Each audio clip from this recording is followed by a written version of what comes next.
For it. Okay, now we're live. All right, so everybody should be able to see us here in just a second. Thank you guys that were waiting patiently for us to get this thing started. Ooh, let me turn my volume off. Okay. But thank you guys for waiting patiently while we got this thing set up and we're getting this thing going.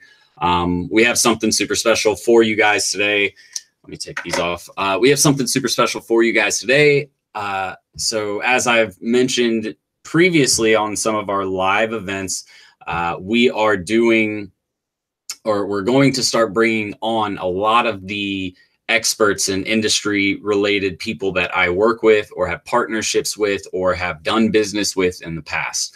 And the reason why is because obviously I'm not the only one that you guys can learn something from. As a matter of fact, today we're bringing on Nathan Hirsch. And Nathan, why don't you just go ahead and say hey real quick so they can see your face. What's going on, everyone? I'm excited for tonight. I love talking about hiring, remote freelancers, and everything that goes with scaling businesses. So it should be a lot of fun.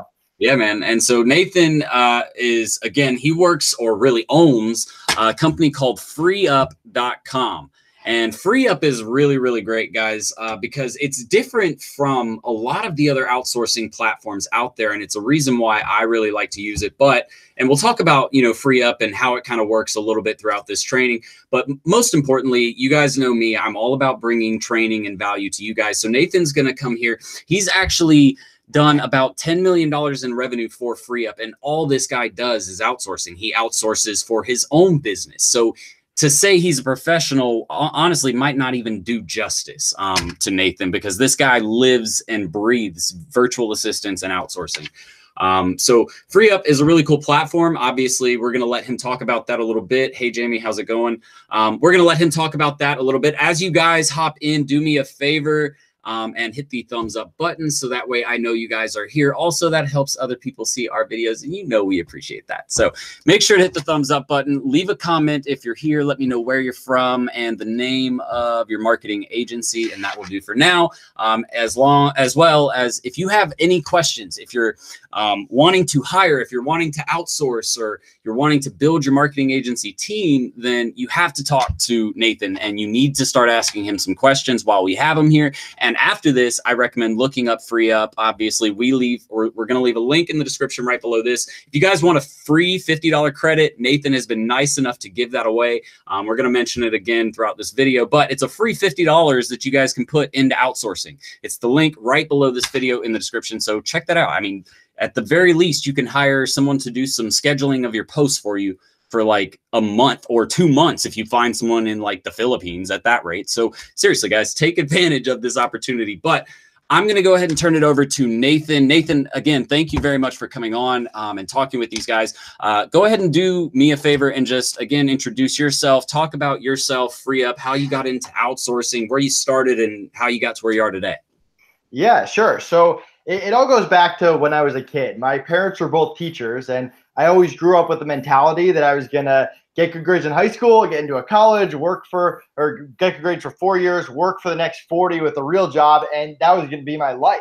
Right. And I had to do these summer internships, summer jobs every summer throughout high school. And all my friends were outside playing. I was inside working, and I hated every second of it. All that I knew from this internship is that I could not work for someone else. Right. But I learned so many skills, from managing people to sales to customer service. And when I got to college, I looked at it as a ticking clock. I had 4 years to start a business, or else I was going to be thrown into the real world and never get out of it. So I started hustling. I noticed a school bookstore was ripping me off. I created my own little book business using that summer money to buy people's textbooks, and I created a little referral program. And before I knew it, I had lines out the door of people trying to sell me their books, to the point where I actually got a cease and desist letter from my college to knock it off, because I was taking so much of their business. So that was my first glimpse into being an entrepreneur. And from there, I learned a lot about selling on Amazon, because you don't sell books for very long without learning about Amazon. This was 2008. And I knew I couldn't sell books forever. I thought we'd all be on Kindles by now. I was going to graduate at some point. I wouldn't have access to them. So I started experimenting, and I tried the things that a normal college guy does: sporting equipment, video games, computers. And I just failed over and over and over. I couldn't get anything to sell besides these books. And it wasn't until I branched out of my comfort zone and found the baby product industry that my business took off. So if you can imagine me as a 20-year-old single college guy selling diapers, exactly, on Amazon, that was me. And this business took off, and it was probably time for me to start paying taxes. So I met with an accountant, and the first thing he asked me is, when are you going to hire your first person? And I kind of shrugged him off, like, well, why would I do that? The money's going to my pocket. I don't want to teach them. They're not going to do as good of a job as me. They're risky. All the fears that us business owners have about, or entrepreneurs have about turning something over to somebody. Exactly. And his response was great. He just laughed in my face. He pretty much said, you're going to learn this lesson on your own. So sure enough, my fourth quarter comes around, busy season in e-commerce, and I just get crushed. I'm working 20 hours a day doing emails, changing prices, every little part of the business. My grades plummet. My social life is gone. I get to January somehow, and I think to myself, I can never let that happen again. I have to start hiring people. Right. So I post a job on Facebook, and this guy in one of my business law classes applies, and I hire him without much of an interview, and it ends up being great. He's my business partner now. We've been business partners on both companies. Amazing hire right from the beginning. So I think, oh, hiring is easy. You just post a job, someone shows up, they're great, it makes your life easier. Well, I proceed to make bad hire after bad hire after bad hire. Yeah, done that. You've been there. And quickly realizing that college kids, not very reliable, and no 30-year-old guru wants to work for me as a 21-year-old entrepreneur anyway. So I turned to the remote hiring world, the Upworks, the Fivers, and I get pretty good at it, but it just takes so much time for me to post a job, get 50 people to apply, interview them one by one, cross my fingers, hope it works out. And if it doesn't, I start all over again. So I wanted something faster. And when I couldn't find it, I built the FreeUp Marketplace 3 years ago, where we get thousands of applicants every week, vet them for skill, attitude, communication, let the top 1% in, make them available to people quickly with 24/7, great support at all times, and a no turnover guarantee. If someone does end up quitting, we cover replacement costs. So I really took everything that I liked about the other places I was using, tweaked and changed what I didn't like. And that's how I went from a broke college kid to starting 2 companies. Right. And I mentioned, guys, obviously we're going to talk about some training related stuff. Obviously, I wanted you guys to know who Nathan was and why I really recommend listening to his advice and at least looking at FreeUp, because again, the uniqueness in FreeUp is the fact that they do all the vetting for you. Like, a lot of people are like, well, I don't know who to hire or how much to spend. I mean, they even do pricing breakdowns. Like, they have outside of the US pricing, inside of the US pricing. They have they'll ask you, where do you want to hire from? How do you want this person to work with you? What skills do they need? And dude, Nathan, half the time, and I'm not saying he's going to do this for everybody, so y'all don't hold me to this because Nathan would probably kill me. But with me, at least, he's like, yo, what do you need? What do you need? How much do you need this? And I'm like, dude, like, you just don't expect that kind of service. And again, it's not that Nathan's going to handle every account like that, because like he said, he has thousands and thousands that are applying on a regular basis, and tons, probably if not more, customers using the platform. So but I guess the point I'm trying to make, guys, is the type of platform it is. It really is intriguing to see how it works compared to all of the other ones where they say they do some vetting and all of this, but really you're still the one that's responsible for doing that hiring and the interviewing and everything like that. And that's kind of what I like about FreeUp the most, is the more of they do that vetting for you and they have a set pricing structure. You're not guessing at how much you need to pay. So that's kind of my thoughts on FreeUp. But today, guys, yeah, man, not a problem. Today, guys, I do want to obviously, and again, if you guys are wanting to try FreeUp, I'm telling you, it is a platform worth at least checking out, because it's a free $50. Like, you can't beat that. $50 can go towards just about anything, really, at least some budget. It'll go towards something, but that is right below this video in the description. Check that out if you want to get that free $50. So let's get into some of these questions I have for you. And actually, before we do that, are you able to see the questions that everybody's popping in here? I'm not. If you want to read them off, yeah.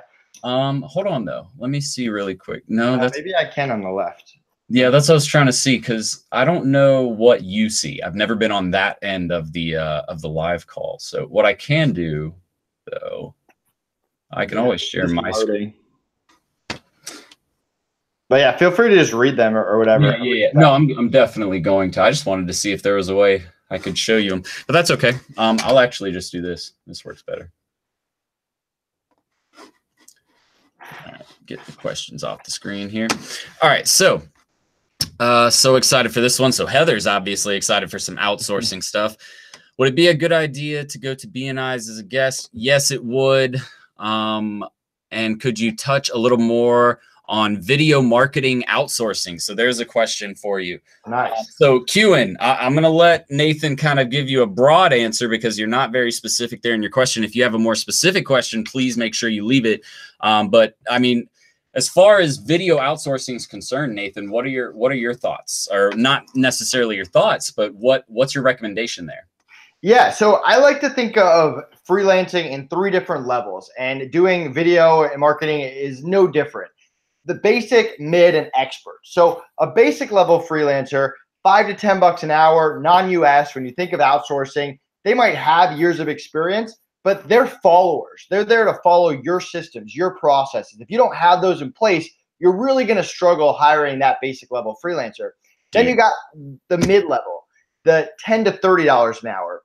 These people are specialists. They might be video editors, graphic designers, bookkeepers, content writers. You're not teaching someone how to be a graphic designer, but they're also not consulting with you either. They're doers.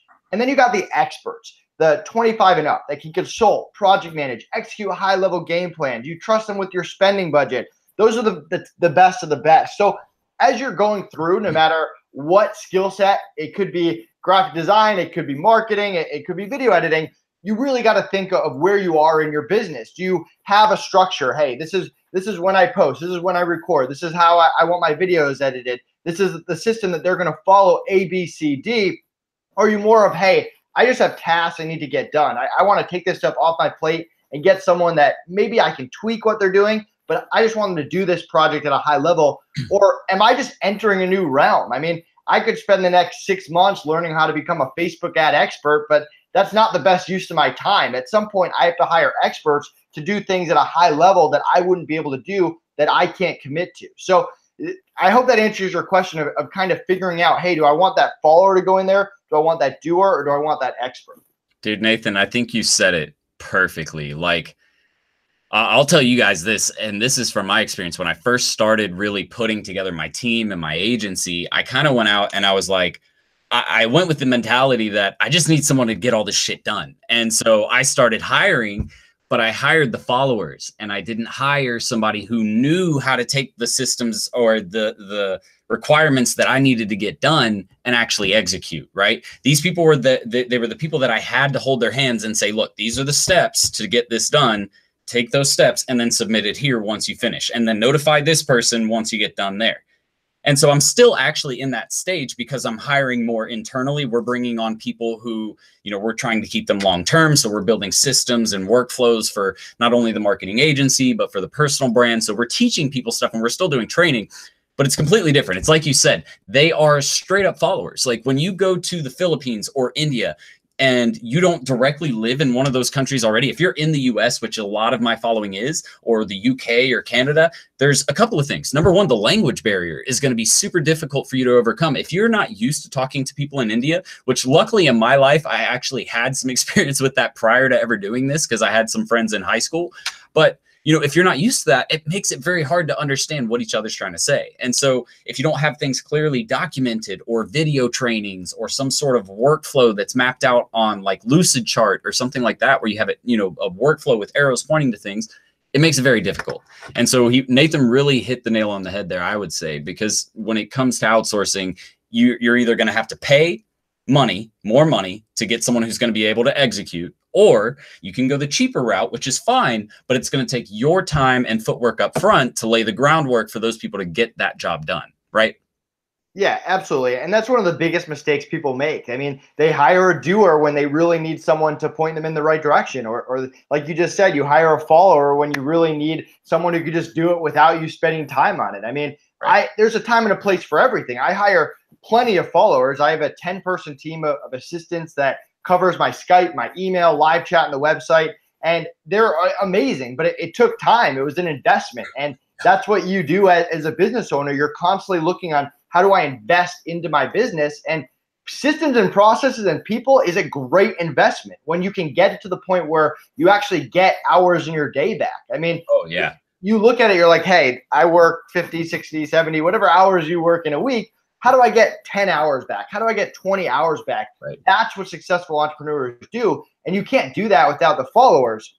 With the mid-level people, how many endless projects do you have that just come up out of nowhere that you just need done? I mean, building up 2 or 3 graphic designers you could go to, a couple video editors, some content people. So when projects go up, you're not just scrambling. Oh my God, I need to find someone. Let's start building your Rolodex of talented doers that you can just go to when you need something. So you can just pass it off, set the expectations, and move on to the next thing.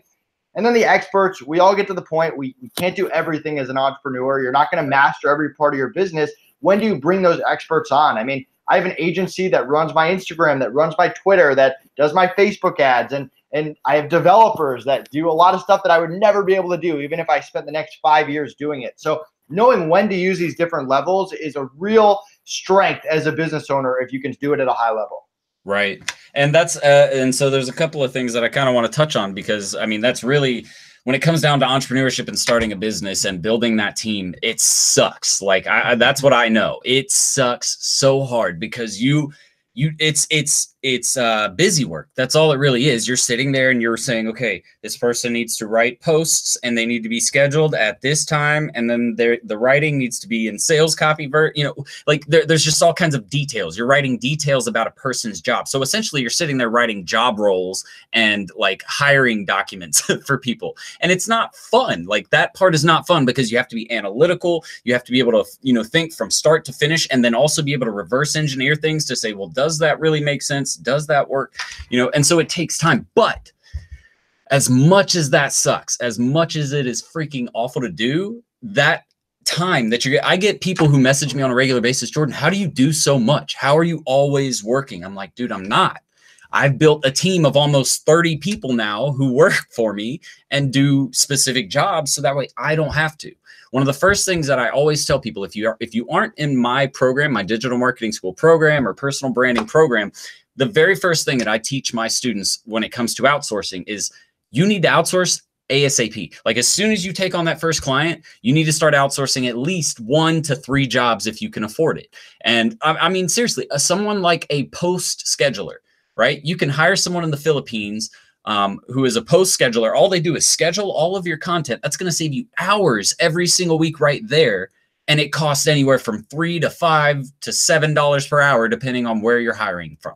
And that's the mentality I want you. It's not that much money. Like compared to the $5,000 campaign that you're bringing in per month, that scheduler costs like 1/100th of that budget. That's nothing for you guys. And so that's what people have to get. Stop trying. The biggest question I really get is, how do I do all these campaigns? Stop trying to do it all yourself and find other reliable people that you can trust and build that team as soon as you can, so you don't have to worry about finding, well, where can I get some hours back like way later on down the road, Yeah, I mean, there's very few $5 million a year solo entrepreneurs out there. It just doesn't happen. At some point, you have to start trusting other people. You have to figure out, what are my systems? What are my processes? It can't all be in your head. And like you said, it can suck. And sometimes you make a bad hire and it makes you never want to try hiring again. But the only way to get your business to the next level is to hire. And when you start making good hires, it's incredibly addicting and it makes you want to do more and more and more.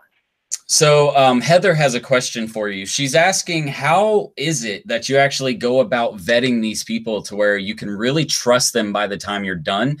She says, I meet people that talk the talk, but, and that's all. I mean, that's true for all of us, man. We all meet people who say, oh yeah, I'm going to get you. And it really happens with like Facebook ads, those managers who really don't know what they're doing. It happens a lot with web designers or SEO related people from other countries who they're just doing black hat techniques that take them maybe 5 minutes a month, and they're charging you $1,000 a month for that 5 minutes of work.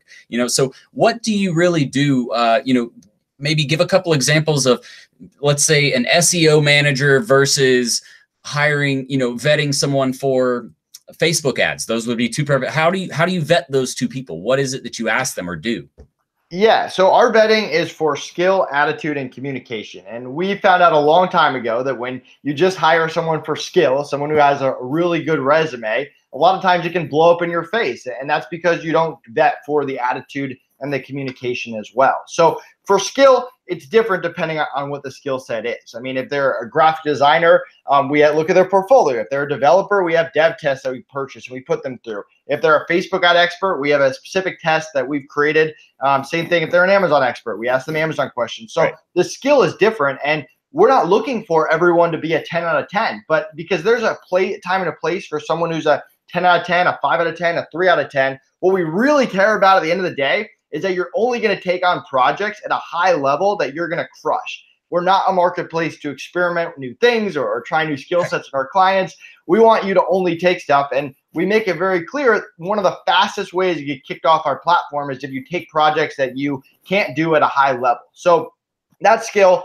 Attitude, we know how important that is. We do one-on-one interviews with people. We look for people who are passionate about what they do. I'm sure you hate bookkeeping. I hate bookkeeping. When I hire a bookkeeper, they need to love bookkeeping as much as I love being an entrepreneur. Those are the type of people that we look for. People that don't get aggressive the second that doesn't go their way, people who want to be part of our community. So attitude is big, and communication, I don't care what your attitude is or what your skill is. If you and I can't communicate, it's not going to work out. Right. So we have 15 pages of communication best practices that I wrote myself based on my own communication experiences. Wow. And they have to memorize and get tested on these before they get on our platform. And just like we're quick to kick people out if they take projects they can't do, we're quick to kick people out if they show a bad attitude or if they have communication issues. And we have stuff to protect clients, like freelancers have to respond within 1 business day at all times, stuff like that. So that's how we do it. And the funny thing is when you find someone with attitude and communication, they tend to be a lot more honest about what they can and cannot do on the skill side. So it all kind of rolls together there. I mean, the only last thing that I'll say, and then I'll kind of throw it back to you, is there's always going to be a risk. There's nothing that I or anyone else can do to make that risk zero. Now, we spend a lot of time vetting these people. We've been around for 3 years. We bill 14,000 plus hours a week, and we've never had a serious issue. But I'm sure if we bill enough hours, eventually something is going to happen because that's just real life. Yeah. But these are real people that care a lot more about providing for their family and growing their freelance business than they do about jeopardizing or hurting your business in any way. And on our platform, it's just not worth it for them. We bring clients to them, just like freelancer or just like clients don't like browsing through 50 people. They don't really like competing against 50 people for every project either. So right.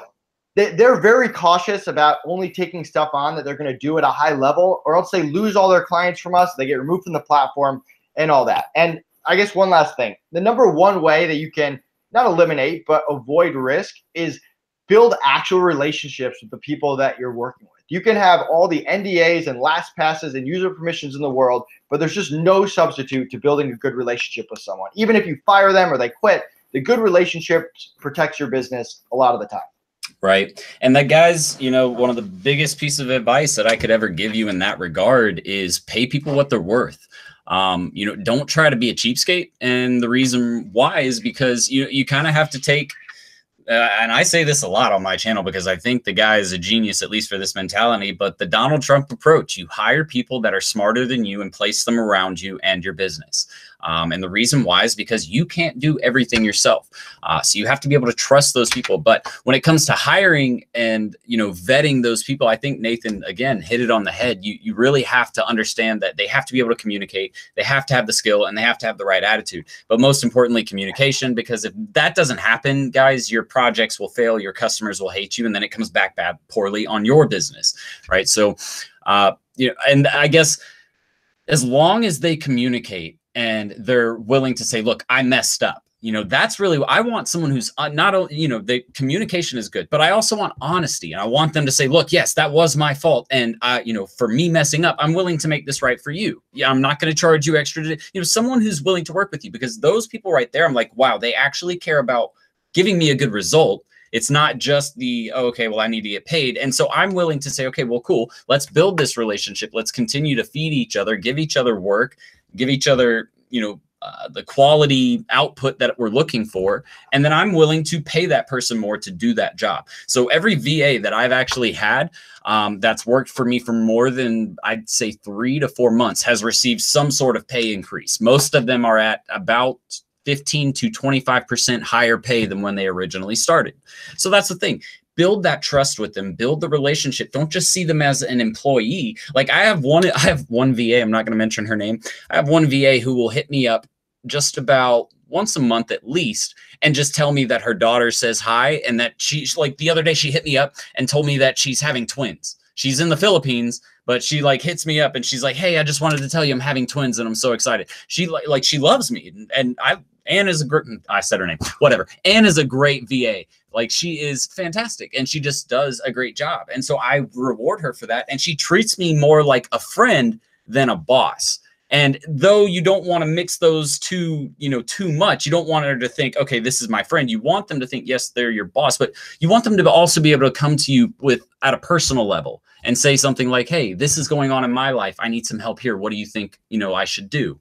That kind of relationship is what really builds a strong team and a strong network of people that work underneath you, that they're going to make sure they get the job done right because they care about you, and not only you, but they care about the business. Somebody actually earlier today, Nathan, I was talking to someone about training and building the teams. It's actually my new SEO manager that I mentioned to you about the other day. I was talking to him and he was like, yeah, I'm going through the same thing. We're trying to train people. He's like, it's just hard because we can't ever pass all of the knowledge that we have on to those people.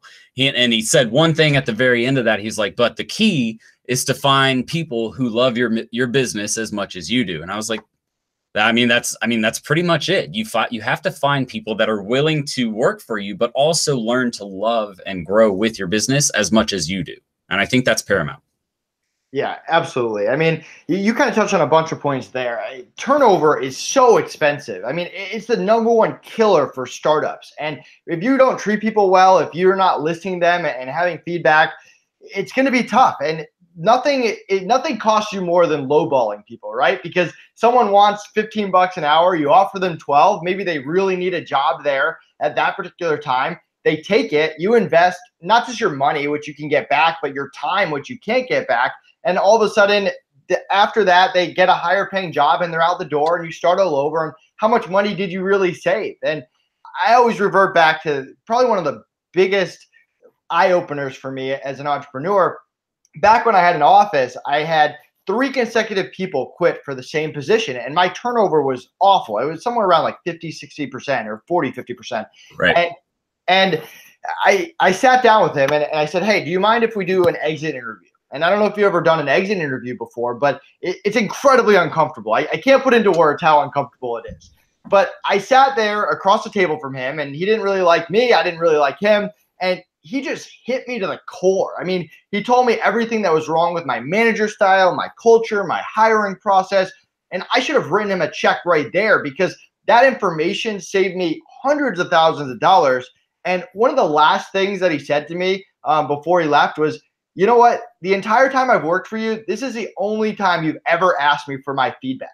And that really just stuck with me to this day. Yep. I'm always asking people for feedback. Hey, how do you like your job? How's it going in your personal life? Hey, what can I do to communicate better with you? I mean, as an entrepreneur, there's so many things you can't control. Focus on what you can control. How can you improve as a leader, as a manager, as a communicator, as someone who sets expectations? Focus on that stuff. And then you can do a lot of different things along the hiring process to tweak and get what you want. Yep. I think you pretty much said it. Oh, wow. I'm sorry. I'm looking at some random person who came in here, started dropping the N word, said socialism rules. Wow. Okay.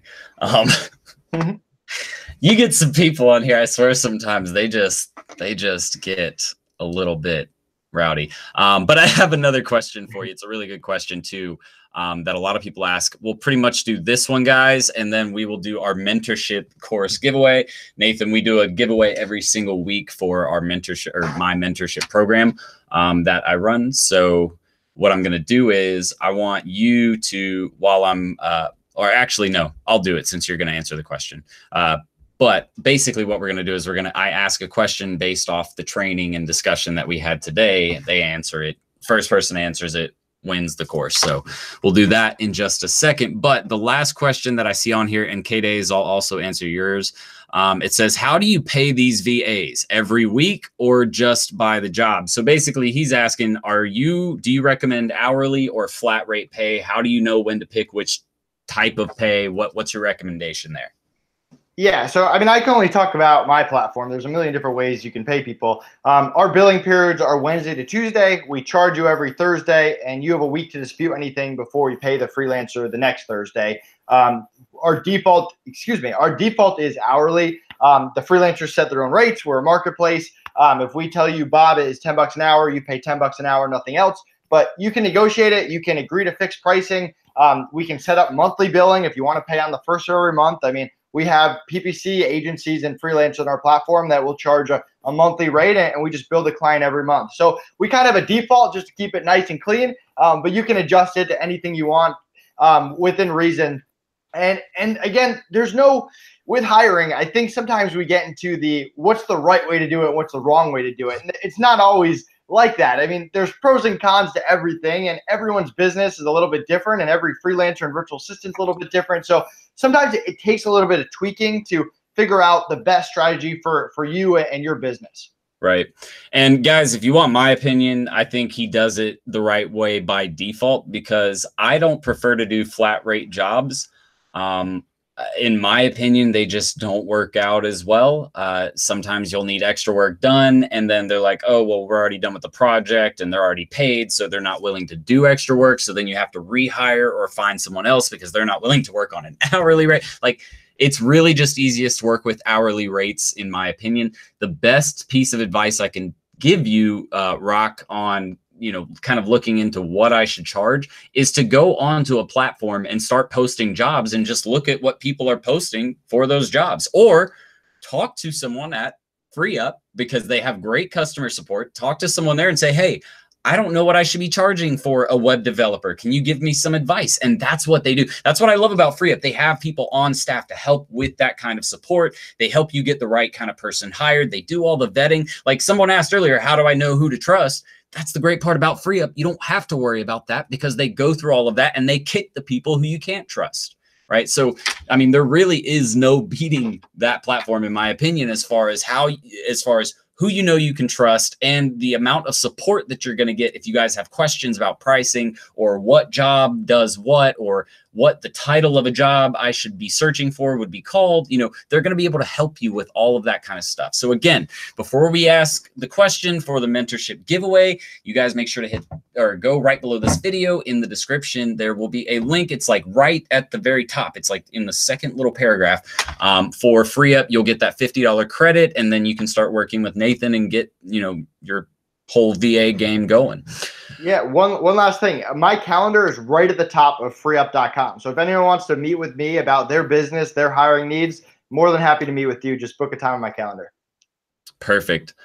So I think that was a great lesson today, guys. I think we got a lot of information out there and a lot of information covered. I need you guys to go ahead and do me a favor. I want you to go ahead and hit the thumbs up button if you are wanting to win the mentorship course. If you don't hit the thumbs up button, you do not qualify to win. So I'm sorry, but you better do it or else I'm going to take it away. And after that, go ahead and write ready in the comment box or in the chat box when you get done. Once I see us all ready to go, we will get the question asked, and you guys can, I guess we'll really see if you're going to win. So let me see what I want to do for the question. I had it. Where is it?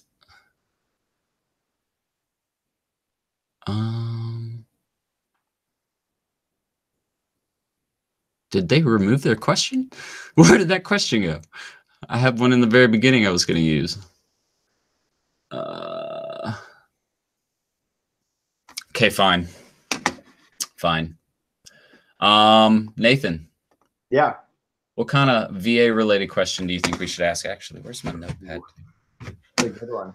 Off of a topic. Let me, if you have one, just shoot it to me. Something we talked about or something we didn't talk about? It has to be something we talked about because it has to be from the video from today because they take notes. So if you have something, put it in the chat box really quick on this little video thread, and we can do that. Otherwise, we're still waiting for them to go ahead and say ready and throw the thumbs ups in anyways. Okay, there they go. They're starting to come in.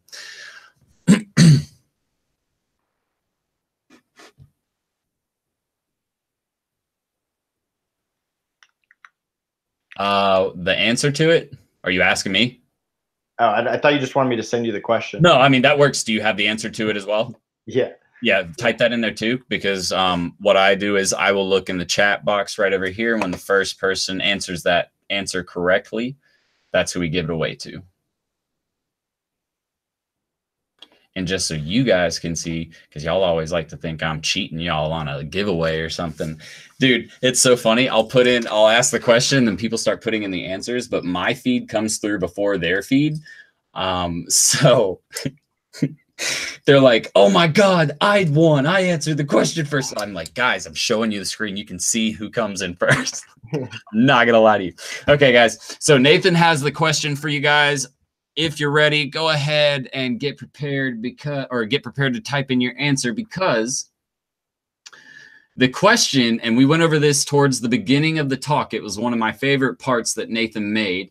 And the question is, what did we say one of the biggest mistakes business owners make when hiring the wrong type of person? What's the biggest mistake business owners make when hiring the wrong type of person? And we will wait for some answers. Or if you can just type, well, we'll see. Hiring a rat.